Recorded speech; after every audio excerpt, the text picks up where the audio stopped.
चलिए question number 4 को solve करते हैं। क्वेश्चन नंबर 4 की रीडिंग करते हैं सबसे पहले। A cubical block of side 7 centimetre is surmounted by a hemisphere. What is the greatest diameter the hemisphere can have? Find the surface area of the solid. एक cubical block है। चलिए एक cubical block है तो block बनाते हैं सबसे पहले। मान लीजिए ये आपके पास एक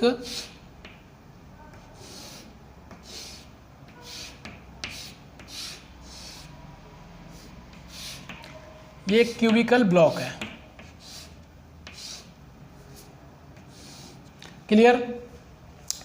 अब इस पे बोला गया सरमाउंटेड अ हेमीस्फीयर, और जो इसकी साइड है वो कितनी है? 7 सेंटीमीटर। ये 7 है, ये 7 है, मतलब सभी क्यूब की तो सभी साइड सेम होती हैं। अब बेटा इस पर एक हेमीस्फीयर सरमाउंटेड किया गया है तो कुछ इस तरह से होगा।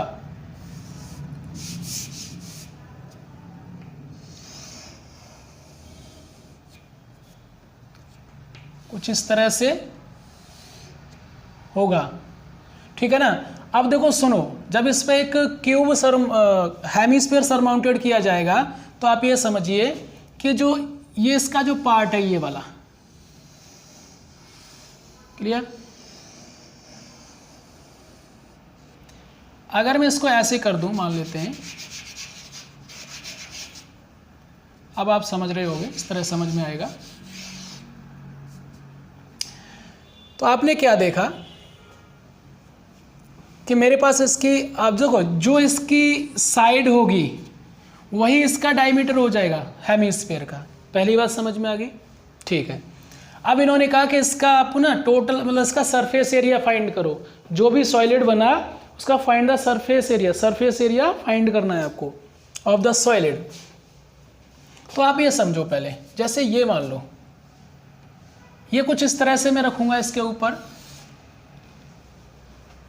तो क्या होगा? पहले मैं लिख देता हूं जो डायमीटर क्या होगा, तो लिख देंगे डायमीटर ऑफ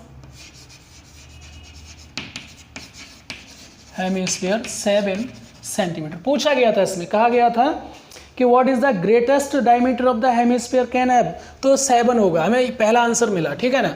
अब आगे चलेंगे, टोटल सरफेस एरिया निकालना। देखो इसकी तो साइड ये दिखेगी, कोई दिक्कत नहीं है। अगर मैं इसकी बात करूं तो ये मेरा डायमीटर है, तो मुझे रेडियस कितना मिलेगा यहाँ से? 7/2 सेंटीमीटर। इतना ही रखते हैं, 3.5 में चेंज नहीं करेंगे, ऐसे ही कट जाएगा। अब आप ये समझिए कि ये इसके ऊपर है, रखा हुआ है, तो देखो ये पार्ट पूरा दिख रहा है। उसके ऊपर अगर हम ऐसे कुछ चीज़ रखेंगे इस तरह से, ऊपर से कुछ दिख नहीं रहा है यहाँ पे, मान लीजिए ऐसे हम पुट करेंगे तो ये इसके अंदर नीचे जो पार्ट आएगा वो तो ढक जाएगा ना। ऐसे मान लो मैंने ये देखा, ये क्यूब है, ऊपर से ये सर्कल हेमीस्फीयर रख दिया। हेमीस्फीयर जब मैंने ऐसे पुट किया तो मुझे हेमीस्फीयर का ये पार्ट तो सब दिख रहा है, बट इसके जो अंदर जो नीचे का पार्ट है वो इसका कवर हो गया, ढक गया ना, मुझे क्यूब का नहीं दिख रहा है इसकी वजह से।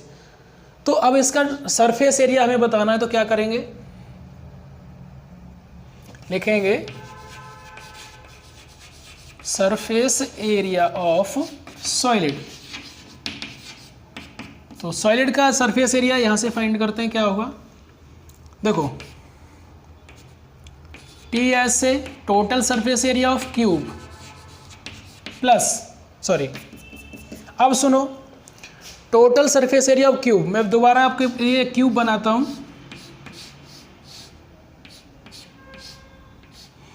जो इतना पार्ट है यहाँ पे, इतना ये वाला, ये तो उसमें ढक गया है, उसमें नहीं दिख रहा हमें, है ना, क्योंकि उसके ऊपर क्या है, ऐसे मान लीजिए कुछ इस तरह से जो होगा, इसका बेस ऑफ जो हेमीस्फीयर होगा वो हमें नहीं दिख रहा है, इसके ऊपर इस तरह से ये है। तो इसका मतलब ये है कि जो इतना जो पार्ट है वो इससे ढक गया है, मतलब इसमें काउंट नहीं होगा, क्योंकि total surface area of cube की बात करते हैं तो हमारे पास तो ये होना चाहिए, क्या होना चाहिए? पूरा। बट मैंने इतना पार्ट इसमें से काट लिया, ये मान लीजिए काट लिया, ठीक है ना, और ऊपर से मैंने हेमीस्फीयर का ढक्कन लगा दिया, तो मतलब ये पार्ट इसमें था ही नहीं, इतना तो मैंने काट रखा है ना। इसका मतलब आप समझ गए होंगे कि ये इसमें काउंट नहीं होगा। इसका मतलब मैं सबट्रैक्ट करूंगा minus base base area of hemisphere. क्या? Base area of hemisphere. तो बेस एरिया ऑफ हेमिस्फीयर, ठीक है, इतना ही लिख देते हैं शॉर्ट में, प्लस, बट ये तो मुझे दिख रहा है पूरा, तो ये होगा carved surface area of hemisphere. Clear? ये भी हेमिस्फीयर है बेटा, ठीक है ना, शॉर्ट में हेमी लिख दिया है मैंने। तो आप समझ लीजिए, बात समझ में आई। Total surface area cube, but cube मुझे पूरा नहीं था क्योंकि उसमें बेस जो एरिया जो हेमिस्फीयर का जो बेस है वो ढक चुका है, वो दिख नहीं रहा है। मतलब इसमें करना क्या है, जो हमें दिख रहा है, तो हमने देखा ना इतना हमें दिख रहा है, देखो ये क्यूब दिख रहा है और उसके ऊपर ये रखा हुआ दिख रहा है, बट जो ऐसे करके ये ढका हुआ है, जो इतना पार्ट ढक गया वो नहीं दिख रहा है, तो हम उससे हमने सब्ट्रैक्ट कर दिया। बेस जो इस हेमिस्फीयर का जो बेस होगा वो हमने सब्ट्रैक्ट कर दिया है।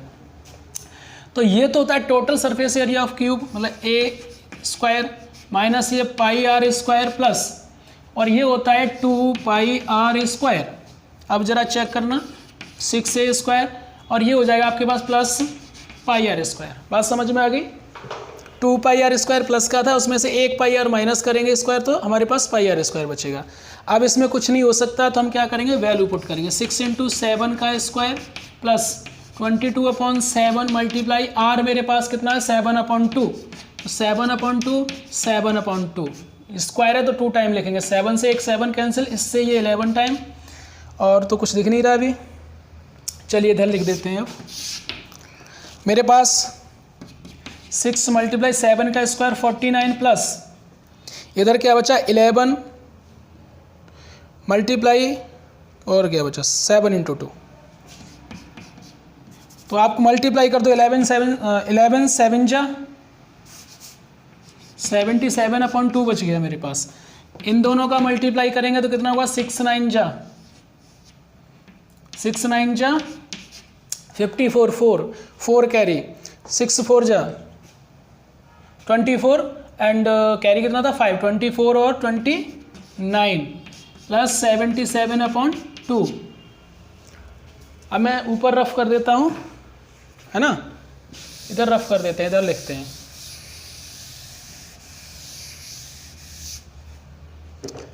तो आपके पास मिला 294, सही है ना, 6 9 जा 54 का 4 5 कैरी 6 4 जा 22, सही है। 77/2, इसके नीचे 1 मान लो, एलसीएम आपका 2 हो जाएगा, मल्टीप्लाई करेंगे तो क्या होगा 2 4 जा 8 2 9 जा 18 1 कैरी 2 4 जा 2 2 जा 4 एंड 5 प्लस 77 ऐड कर देंगे तो 5 चले ऐसे ही ऐड कर दो इसको, तो 8 और 7 15 होता है 1 कैरी। क्लियर? 8 और 7 15 1 कैरी, और 8 और 7 फिर 15 16 1 कैरी 5 6/2। इसका अब इसमें डिवाइड देंगे तो 2 3 जा 2 3 जा 2 2 जा 0.5, तो आपका आंसर आएगा 332.5 सेंटीमीटर स्क्वायर। क्लियर?